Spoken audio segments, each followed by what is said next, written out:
Hi everyone. இன்றைக்கி நம்ம US mortgage under ரைட்டிங்கோட சம் பேசிக் டாப்ஸை பற்றி பார்க்க போகிறோம்.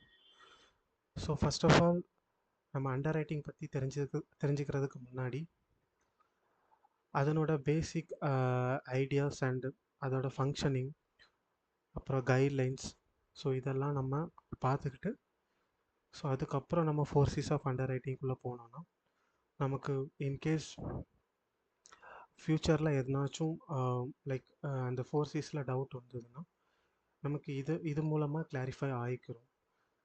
அதனால தான் ஃபஸ்ட்டு நம்ம எப்போவுமே பேசிக்ஸ்லேருந்து ஸ்டார்ட் பண்ணணும். ஸோ இன்றைக்கி இந்த 4 டாபிக்ஸ் தான் நம்ம பார்க்க போகிறோம். What is mortgage, loan life cycle, four C's of underwriting and loan types. நம்ம மார்ட்கேஜ் லோனை பற்றி தெரிஞ்சுக்கிறதுக்கு முன்னாடி மார்ட்கேஜ்னால் என்ன, அது எந்த மாதிரி ஒர்க் ஆகுது, அதனால் வரக்கூடிய பெனிஃபிட்ஸ் என்னதெல்லாம், அது எந்த மாதிரியான பாரோவர்ஸ்க்கு கிடைக்கும், ஸோ இந்த மாதிரி சில விஷயங்களை நம்ம பார்க்க போகிறோம். மார்ட்கேஜ்னால் நம்ம இந்தியாவில் ஹோம் லோன் எல்லாரும் கேள்விப்பட்டிருப்பீங்க. ஸோ அதே மாதிரி தான் யூஎஸில் அதை மார்ட்கேஜ்னு சொல்லுவாங்க. ஸோ ஒரு ஹோம் லோன் வாங்க போகணுன்னா நம்ம டைரெக்டாக போய் பேங்கை காண்டாக்ட் பண்ணுவோம். அங்கே என்னென்னலாம் தேவைன்னு சொல்லுவாங்க. லைக் டாக்குமெண்ட்ஸ், அப்புறம் உங்களோட பேங்க் டீட்டெயில்ஸ், அப்புறம் உங்களோட கிரெடிட் ரிப்போர்ட்டோட டீட்டெயில்ஸ், ஸோ எல்லாமே புல் பண்ணி ஒரு டிசிஷன் வருவாங்க. ஸோ எவ்வளோ எலிஜிபிள் உங்களுடைய லோனுக்கு கொடுக்கலாம், நீங்கள் எந்த மாதிரியான சேலரி வாங்குறீங்க, உங்களுடைய இன்கம் கெப்பாசிட்டி எவ்வளவு, ஸோ இதெல்லாம் வச்சு தான் உங்களுடைய லோன் குவாலிஃபிகேஷனுக்கான ஒரு ஸ்டெப் பை ஸ்டெப் ப்ராசஸாக அது நடக்கும். ஸோ இதே மாதிரி தான் யூஎஸ்லேயுமே அவங்க மார்ட்கேஜ் அதாவது லோன் கொடுக்கறதுக்கு ஸோ சில பர்டிகுலர் கைட்லைன்ஸ் இருக்குது. ஸோ அதெல்லாம் பாரோஸ் வந்து அந்த கேட்டகரியை மீட் பண்ணாங்கன்னா அவங்களும் லோன் எலிஜிபிள் கொஞ்சம் ஈஸியாக இருக்கும். ஸோ நெக்ஸ்ட் நம்ம டாபிக்ஸ் கவர் பண்ணலாம்.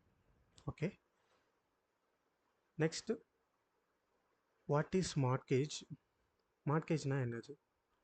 Mortgage is nothing but a secured home loan, borrowing a money from a lender where borrower can use the money for a home purchase or refinance of the existing property loan.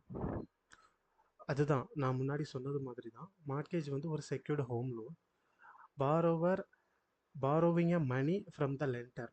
இந்த lender யாருன்னா நமக்கு amount கொடுக்குறவங்க. அவங்க யாராக இருக்கலாம்னா இப்போ நம்ம டைரெக்டாக போய் பேங்க்கில் கேட்குறோம். ஸோ அதுதான் நான் சொல்லுவேன். ரெண்டர்னா financial institution such as like banks, entities and other private institution who provide money to the borrower to purchase the home or real estate property. இவங்க தான் லெண்டர்ஸ். ஸோ நம்ம பாரோவர் என்ன பண்ணுவாங்கன்னா இந்த லெண்டர்ஸ்ட்டை போய் அப்ளை பண்ணுவாங்க ஹோம் லோனுக்கு. ஸோ இதுதான் ஒரு மார்ட்கேஜோட ஒரு ஷார்ட் எக்ஸ்பிளனேஷன். ஸோ நெக்ஸ்ட்டு நம்ம பார்க்க போகிறது loan life cycle. Loan life cycle பொறுத்தளவில் நமக்கு கிட்டத்தட்ட நிறைய ஸ்டேஜஸ் இருக்குது. நான் அதெல்லாம் ப்ரீஃப் பண்ணி ஒரு இம்பார்ட்டன்ட் ஸ்டேஜஸ் மட்டும் நான் எடுத்துகிட்டு வந்திருக்கேன். இதை ஒவ்வொன்றா பர்டிகுலராக எக்ஸ்பிளைன் பண்ணால் ரொம்ப டைம் ஆகும். ஸோ இது சின்ன பேசிக்ஸ்னால நான் முடிஞ்ச அளவுக்கு ஷார்ட்டாக எக்ஸ்பிளைன் பண்ணுறதுக்கு ட்ரை பண்ணுறேன். Application stage, processing stage, under writing stage, closing stage, funding stage, servicing stage. So இந்த ஸ்டேஜஸ்லேயே உங்களுக்கு ஒரு ஐடியா கிடைக்கும். ஃபஸ்ட்டு பாரோவர் என்ன பண்ணுவார், அதுக்கப்புறம் என்ன நடக்கும், அதுக்கப்புறம் என்ன நடக்கும், இது எல்லாமே நான் லைன் பை லைனாக கொடுத்துருக்கேன். ஸோ முதல்ல அப்ளிகேஷன் ஸ்டேஜ். இந்த அப்ளிகேஷன் ஸ்டேஜ் பொறுத்தளவில் பாரோவர் வந்து ஃபஸ்ட்டு லோன் எடுக்கணும்னு டிசைட் பண்ணியிருக்காங்க. நேராக பேங்கில் போயிட்டு அப்ளை பண்ணுவாங்க. அந்த அப்ளிகேஷன் ஸ்டேஜ் சமயத்தில் நமக்கு என்னெல்லாம் பாரோவருக்கு என்னெல்லாம் தேவைப்படும், டைரெக்டாக போய் அப்ளை பண்ணணுன்னா ஸோ அவரோட பேசிக் முதல்ல கேஒய்சி முடிப்பாங்க. ஸோ அப்ளிகேஷன் ஃபில் பண்ணுற மாதிரி இருக்கும். அந்த ஃபார்மல் திங்ஸ்லாம் நடக்கும். நெக்ஸ்ட்டு வந்து ப்ராசஸிங். அவங்க கொடுத்துருக்க டாக்குமெண்ட் எல்லாத்தையும் நெக்ஸ்ட் ஸ்டேஜுக்கு ப்ராசஸிங் பண்ணுவாங்க. லைக் ஒன்லி இந்த கேஒய்சி மட்டும் இருக்காது. All of the things like bank paystub and இது asset documents and credit reports, whatever the documents home லோனுக்கு என்னென்ன தேவையோ அந்த எல்லா டாக்குமெண்ட்ஸுமே அவங்கக்கிட்ட ப்ரொவைட் பண்ணுவாங்க. ஸோ அவங்க வந்து நெக்ஸ்ட் அந்த அந்த டாக்குமெண்ட்ஸை வச்சுட்டு ப்ராசஸிங்கை ஸ்டார்ட் பண்ணுவாங்க. இந்த ப்ராசஸிங் சமயத்தில் தான் இந்த ஃபைல்ஸ் அந்த டாக்குமெண்ட்ஸ் எல்லாமே அண்டர் ரைட்டிங் ஸ்டேஜுக்கு வரும். ஸோ இந்த அண்டர் ரைட்டிங் ஸ்டேஜில் தான் டிசிஷன் மேக்கிங் ஸ்டேஜ்னே சொல்லுவாங்க. இந்த லோன் வந்து எலிஜிபிள் பண்ணலாமா வேண்டாமா, இந்த அண்டர் ரைட்டிங் ஸ்டேஜ் தான் நம்மளோட ஒர்க். ஸோ இதுதான் ஒரு லோனோட மெயின் பேக் போனே சொல்லிக்கலாம் இதை. அந்த அளவுக்கு ஒரு டிசிஷன் மேக்கிங் ஸ்டேஜ் தான் அண்டர் ரைட்டிங் ஸ்டேஜ். அதுதான் நம்ம பண்ணக்கூடியது. ஸோ இந்த அண்டர் ரைட்டிங் ஸ்டேஜில் நம்ம என்ன பண்ணுவோம், அவங்க கொடுத்துருக்கிற டாக்குமெண்ட் எல்லாத்தையும் வெரிஃபை பண்ணி அவங்கள குவாலிஃபை ஆக்குறது தான் நம்மளுடைய வேலை. ஸோ க்ளோசிங் ஸ்டேஜ், இந்த க்ளோசிங் ஸ்டேஜில் நம்ம டிசிஷன் பண்ணி பாரோவரை எலிஜிபிள் பண்ணியாச்சு. ஸோ இந்த க்ளோசிங் ஸ்டேஜ் வரப்போ பாரோவர்கிட்ட நம்ம எக்ஸ்பிளைன் பண்ணுவோம், இந்த மாதிரி இவ்வளோ அமௌண்ட்டுக்கு நீங்கள் கேட்டிருந்தீங்க, இவ்வளோ அமௌண்ட்டுக்கு உங்களுக்கு எலிஜிபிள் ஆகிருக்குது. ஸோ இவ்வளவு தூரம் இவ்வளோத்துக்கு பிரின்சிபல் இருக்கும், இவ்வளோ இன்ட்ரெஸ்ட் இருக்கும், ஸோ மந்த்லி நீங்கள் இவ்வளோ பேமெண்ட் பண்ணுற மாதிரி இருக்கும் அப்படின்னு எல்லா டேர்ம்ஸ் அண்ட் கண்டிஷன்ஸ் எல்லாமே கொடுத்து சைன் பண்ணி ஒரு ஃபண்டிங் ஸ்டேஜுக்கு முன்னாடி ஸ்டேஜ் தான் closing stage. So funding stage உங்களுக்கே தெரியும். இந்த க்ளோசிங் ஸ்டேஜில் எல்லா டாக்குமெண்ட்ஸ் எல்லாமே சைன் ஆகி ஸோ ஃபார்வருக்கு ஃபண்ட் ரிலீஸ் ஆகக்கூடிய ஸ்டேஜ் தான் funding stage. Once fund release ஆன பிறகு அப்படியே விட்டுற மாட்டாங்க. ஸோ சர்வீசிங் பண்ணுவாங்க. சர்வீசிங் இன் த சென்ஸ் பாரோவர்ஸ்லாம் ஒழுங்காக மந்த்லி பேமெண்ட் பண்ணுறாங்களா, ஸோ ஏதாச்சும் பேமெண்ட் மிஸ் பண்ணால் அவங்களுக்கு ப்ராப்பராக கைட் பண்ணி எதனால் மிஸ் பண்ணாங்க, லைக் நம்ம லோன் எடுத்துகிட்டு நம்ம கெட்டலான்னா நம்மளுக்கு என்னெல்லாம் பண்ணுவாங்களோ அது எல்லாமே சர்வீசிங் ஸ்டேஜில் நடக்கும். இது நான் ரொம்ப ஷார்ட்டாக எல்லாத்தையும் எக்ஸ்பிளைன் பண்ணியிருக்கேன். ஸோ ஏன்னா ஜஸ்ட்டு பேசிக்ஸ் இது நீங்கள் தெரிஞ்சுக்கணும் அப்படிங்கிறதுக்காக தான். நெக்ஸ்ட்டு வந்து 4 C's ஆஃப் அண்டர் ரைட்டிங். ஏன் இப்போ நான் உடனே இதை எடுத்துகிட்டு வரேன், இன்னுமே பேசிக்ஸில் நம்ம நிறைய கவர் பண்ணியிருக்கலாம், எதுக்கு நான் இதை எடுத்துகிட்டு வரேன் அப்படின்னா, ஸோ இந்த ஸ்டேஜஸில் உங்களுக்கு கிடைக்கிற ஒரு ஐடியா தான் நம்ம அடுத்தடுத்து பண்ணக்கூடிய நெக்ஸ்ட்டு ஸ்டேஜுக்கான ஒரு வேயாக இருக்கும். லைக் இப்போ லோன் லைஃப் சைக்கிள் முடிஞ்சிருச்சு, லோன் லைஃப் சைக்கிளில் நமக்கு இந்த ஸ்டேஜும் நம்ம கிடையாது, இந்த ஸ்டேஜும் நம்ம கிடையாது, நம்மளோட ஸ்டேஜ் இந்த அண்டர் ரைட்டிங் ஸ்டேஜ் தான். ஸோ இந்த அண்டர் ரைட்டிங் ஸ்டேஜில் நமக்கு என்னென்ன டாக்குமெண்ட் தேவை அப்படிங்கிறத பற்றி தான் நம்ம இப்போ பார்க்க போகிறோம். ஸோ 4 C's ஆஃப் அண்டர் ரைட்டிங்கை பொறுத்தளவில் நமக்கு ஃபஸ்ட்டு தேவையான டாக்குமெண்ட் வந்து கிரெடிட் ரிப்போர்ட். அதாவது credit report, capital, bank statement, கெப்பாசிட்டினா இன்கம் டாக்குமெண்ட்ஸ், கொலாட்ரல்னா other like reports and agreements. ரிப்போர்ட்ஸ்னால் title reports, purchase agreements, appraisal report இதெல்லாமே வரும். ஓகேங்களா. இப்போ நம்ம கிரெடிட் வந்து ஸ்டேஜை பொறுத்தளவில் பாரோவோட கிரெடிட் ரிப்போர்ட்டை கொடுப்பாங்க. ஸோ அந்த கிரெடிட் ரிப்போர்ட்டில் எவ்வளோ ட்ரேட் லைன்ஸ் இருக்குது, என்னென்ன ஆக்டிவிட்டீஸ் உள்ளுக்கு பண்ணியிருக்கிறாரு, ஸோ ஏதாச்சும் பப்ளிக் ரெக்கார்ட்ஸ் இருக்குதா, பேங்க்ரப்சிஸ் இருக்குதா, அலர்ட்ஸ் இருக்குதா, எல்லாமே நம்ம செக் பண்ணிப்போம். இதுதான் நம்மளுடைய கிரெடிட் செக்ஷன். இதை நம்ம வந்து கேரக்டர் செக்ஷன்னே சொல்லுவோம். ஒரு பாரோவரோட கேரக்டர் செக்ஷன் தான் இது. ஸோ அவர் வந்து இவ்வளோ தூரம் ஒழுங்காக பேமெண்ட்ஸ்லாம் பண்ணியிருக்கிறாரு, எந்த ஏதாச்சும் பேமெண்ட் மிஸ் பண்ணியிருக்கிறாரா, எதனால மிஸ் பண்ணியிருக்கிறாரு, ஸோ இந்த மாதிரியான நிறைய விஷயங்கள் வந்து கிரெடிட் ரிப்போர்ட்டில் நம்ம ஐடென்டிஃபை பண்ணிக்கலாம். நெக்ஸ்ட்டு வந்து கேபிட்டல். கேபிட்டல் பொறுத்தளவில் வந்து எல்லா பேங்க் ஸ்டேட்மெண்ட்ஸ் லைக் கேபிட்டல் பொறுத்தளவில் வெறும் பேங்க் ஸ்டேட்மெண்ட்ஸ் மட்டும் கிடையாது, டோட்டல் அசட்ஸ் அது எது வேணாலும் இருக்கலாம். ஸோ பேங்க் ஸ்டேட்மெண்ட்டில் அவர் சேவிங்ஸாக வச்சுருக்கிறதா இருக்கலாம், ஸ்டாக்ஸ் அண்ட் பாண்ட்ஸாக இருக்கலாம், இல்லைனா ஏதாச்சும் ஆரியோ ப்ராப்பர்ட்டியை சோல் பண்ணிவிட்டு, அதாவது இன்வெஸ்ட்மெண்ட் ப்ராப்பர்ட்டி சோல் பண்ணிவிட்டு அதில் வரக்கூடிய நெட் ப்ரொசீட்ஸாக இருக்கலாம், யாராச்சும் அவங்க ரிலேட்டிவ்ஸ்கிட்ட இருந்து வரக்கூடிய கிஃப்டாக இருக்கலாம், இல்லைனா எது like what ever the investments எதுவாக இருந்தாலும் அது வந்து அசட்ஸ்குள்ளே வந்துடும். இந்த அசட்ஸ் எதுக்குன்னா, அவருக்கு என்னதான் அவர் வந்து லோன் அப்ளை பண்ண வந்தாலுமே கிட்டத்தட்ட 1 lakh லோன் அப்ளை பண்ணுறாங்கன்னா 80,000 தான் நம்மளால் கொடுக்க முடியும், மீதி 20,000 வந்து பாரோவர் கையிலேருந்து தான் கொண்டு வர முடியும். ஸோ அதனால தான் நம்ம எப்போவுமே பாரோவர்கிட்ட வந்து அசட்ஸ் செக் பண்ணுவோம், எவ்வளோ அசட்ஸ் வச்சுருக்கிறாரு, அந்த அசட்ஸ் தான் நமக்கு டவுன் பேமெண்ட்டாக அவர் கொடுக்கக்கூடிய அமௌண்ட். ஸோ அதை நம்ம கண்டிப்பாக செக் பண்ணுவோம். அது எந்த மாதிரியான அசட் வேணாலும் இருக்கலாம். ஆனால் கேஷ் வச்சுட்டு எங்ககிட்ட இவ்வளோ கேஷ் இருக்குது கையில், இதை நான் அசட்டுக்கு அப்படி யூஸ் பண்ணுவேன் அப்படிங்கிற மாதிரி சொல்ல முடியாது. கேஷாக வச்சுருந்தாலும் அதை வந்து நம்ம பேங்கில் வந்து டெபாசிட் பண்ணிவிட்டு அதை நம்ம ஆன்லைன் பேமெண்ட்டாக காமிக்கணும். Next capacity. கெப்பாசிட்டி வந்து அவர் இன்வெஸ்ட்மெண்ட் அக்கௌண்ட், பேங்க் ஸ்டேட்மெண்ட் எல்லாமே காமிச்சு அசட்டு காமிச்சிருந்தாலும் அவருக்கு ப்ராப்பரான ஒரு இன்கம் இருக்கணும். அதாவது அவர் லைக் ஒரு சேலரிட் எம்ப்ளாய்டாக இருந்தால் நமக்கு இன்னும் கொஞ்சம் ரொம்பவே பெனிஃபிட்.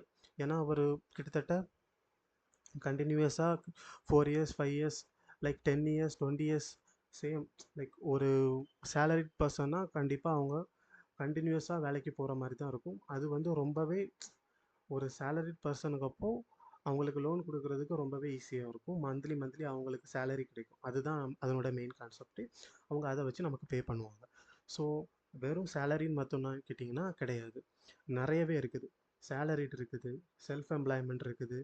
செல்ஃப் எம்ப்ளாய்மெண்ட்லேயே அவர் சோல் ப்ராப்பர்ட்டிஷிப்பா, பார்ட்னர்ஷிப்பா, எஸ் கார்பரேஷனா, சி கார்பரேஷனா, அலுமினி சேல்ஸ் சப்போர்ட் பேமெண்ட்ஸ் ஏதாச்சும் ரிசீவ் பண்ணுறாரா, இல்லை அதர் இன்கம்ஸ் லைக் நிறைய இன்கம் இருக்குது.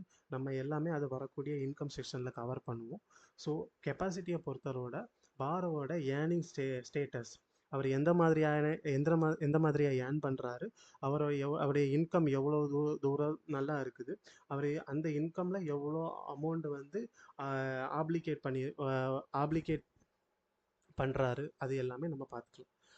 ஸோ நெக்ஸ்ட்டு வந்து கொலாட்ரல் வந்து இது மேலே இருக்கிற மூணுமே வந்து லைக் எல்லாமே பாரோவரோட கேரக்டர்ஸ் பற்றி, அவர் எவ்வளோ அமௌண்ட் வச்சுருக்கிறாரு பற்றி, அண்டு அவர் எவ்வளோ சம்பாதிக்கிறத பற்றின்னு இருக்கும். பட் கொலாட்ரல் பார்ட் வந்து கொஞ்சம் டிஃப்ரெண்ட்டு. ஏன்னா அதில் வந்து வரக்கூடிய பார்ட்ஸ் எதெல்லாம் பார்த்தீங்கன்னா பர்ச்சேஸ் அக்ரிமெண்ட் வரும். பர்ச்சேஸ் அக்ரிமெண்ட்னா என்னது? Sales contract. நம்ம ஒரு ப்ராப்பர்ட்டியை பர்ச்சேஸ் பண்ண போகிறோன்னா அது வந்து பாரோவருக்கும் பையருக்கும் செல்லருக்கும் இருக்கிற ஒரு கான்ட்ராக்ட் தான் அந்த பர்ச்சேஸ் கான்ட்ராக்ட். ஸோ அந்த கான்ட்ராக்டில் எல்லாமே அவங்க வந்து டிஸ்க்ளோஸ் பண்ணிடுவாங்க. லைக் எவ்வளோ பர்ச்சேஸ் அமௌண்ட்டு, அப்புறம் என்னைக்கு டேட் பண்ணது, அப்புறம் அந்த இஎம்டி அமௌண்ட், எர்னஸ்ட் மணி டெபாசிட் லைக் டோக்கன் அமௌண்ட், நம்ம டேர்மில் சொல்ல போனால் அட்வான்ஸ் அமௌண்ட், அதுக்கப்புறம் என்னென்ன கிளாஸஸ் இருக்குது, என்னென்ன ரிக்யூர்மெண்ட்ஸ் இருக்குது, எல்லாமே பர்ச்சேஸ் கான்ட்ராக்டுள்ளே வந்துடும். பிறகு வந்து டைட்டில் ரிப்போர்ட்டை பொறுத்தளவில் அந்த ப்ராப்பர்ட்டியோட டைட்டில் வந்து கரண்டாக யார் ஓன் பண்ணியிருக்கா, ஸோ ஏதாச்சும் டேக்ஸ் லீன்ஸ், ஏதாச்சும் மார்ட்கேஜ் பேமெண்ட் அந்த ப்ராப்பர்ட்டி மேலே இருக்குதா அப்படின்னு ஷெட்யூல் 1 ஷெட்யூல் சி அப்படின்னு செக்ரிகேட் பண்ணி கொடுத்துருப்பாங்க. நம்ம வரக்கூடிய கம்மிங்ஸ் லோனில் அதை பற்றி தெளிவாக பார்க்கலாம். And purchase agreement, title reports and appraisal report ப்ராப்பர்ட்டிக்கு மேலே வரும். ப்ராப்பர்ட்டியோட complete end to end details வந்து அப்ரைசல் ரிப்போர்ட்டில் நம்ம பார்க்கலாம். ஓகேங்களா? நெக்ஸ்ட்டு வந்து இந்த ஒரு செஷன் நான் போட்டிருக்கிறேன் காமன் சென்ஸ் அப்படின்ட்டு. என்ன தான் நம்ம இந்த 4Cஸை நம்ம யூஸ் பண்ணால் கூட இது எல்லாமே டாக்குமெண்ட்டாவோ இல்லை பிடிஎஃபாவோ ரிப்போர்ட்ஸாவோ நமக்கு வந்து இருக்கும். பட் இதில் எல்லாத்துலேயும் இருக்கிற லாஜிக்ஸை நம்ம தான் அந்த டிசிஷனை எடுக்க போகிறோம். ஸோ நம்ம ரொம்ப கேர்ஃபுல்லாக இருக்கணும். எப்போவுமே ஒரு டிசிஷன் எடுக்கும்போது, ஒரு டாக்குமெண்ட்டை வெரிஃபை பண்ணும்போது அவ்வளோ கேர்ஃபுல்லாக வெரிஃபை பண்ணணும். ஏன்னா சின்ன சின்ன மிஸ்டேக்ஸ் வந்து லோன்ஸில் பெரிய சேஞ்சஸை ஏற்படுத்தலாம். நெக்ஸ்ட்டு வந்து நம்ம பார்க்க போகிறது என்னென்னா லோன் டைப்ஸில் பொறுத்தளவில் இந்த 3 டைப்ஸ் தான் இந்த 4 டைப்ஸ் தான் நம்ம பார்க்க போகிறோம். Conventional, FHA, VA, USDA. Most of the like நீங்கள் இப்போ இந்த வீடியோ பார்க்குறவங்க மோஸ்ட் ஆஃப் த பேருக்கு வந்து இந்த conventional loan, FHA loan, VA, USDA லோனை பற்றி ஐடியா இருக்கும்னு நம்புகிறேன். கன்வென்ஷனல் வந்து நார்மல் லைக் ஒரு சேலரிட் பர்சன், ஒரு நல்ல இன்வெஸ்ட்மெண்ட் வச்சுருக்கிறாரு, நல்ல ஒரு ஜாபில் இருக்கிறாரு, ஸோ நல்ல ஒரு கிரெடிட் ஸ்கோர் வச்சுருக்காரு. ஸோ அவங்கெல்லாம் வந்து கன்வென்ஷனலுக்கு போயிடுவாங்க. எஃப்ஹெச்ஏ வந்து அதை விட கொஞ்சம் கம்மியாக, ஸோ ஓரளவுக்கு அதாவது கவர்மெண்ட் லோன்ஸ் மாதிரி இல்லை, கவர்மெண்ட்ஸ் லோன் தான், ஃபெடரல் ஹவுசிங் அட்மினிஸ்ட்ரேஷன் கீழே வரும். ஸோ இந்த லோன்ஸ்லாம் இவங்க பார்த்துப்பாங்க. லைக் கன்வென்ஷனலை விட கொஞ்சம் கம்மியாக இருக்கிறவங்க, லைக் இவங்களுக்கு கிரெடிட் ஸ்கோர் ஒரு கேட்டகரியில் இருந்தால் இவங்களுக்கு ஒரு கிரெடிட் ஸ்கோர் அதை விட கொஞ்சம் கம்மியாக இருக்கும். ஸோ இவங்களுடைய டவுன் பேமெண்ட்டே வந்து பார்த்திங்கன்னா கூட 3.5% தான்.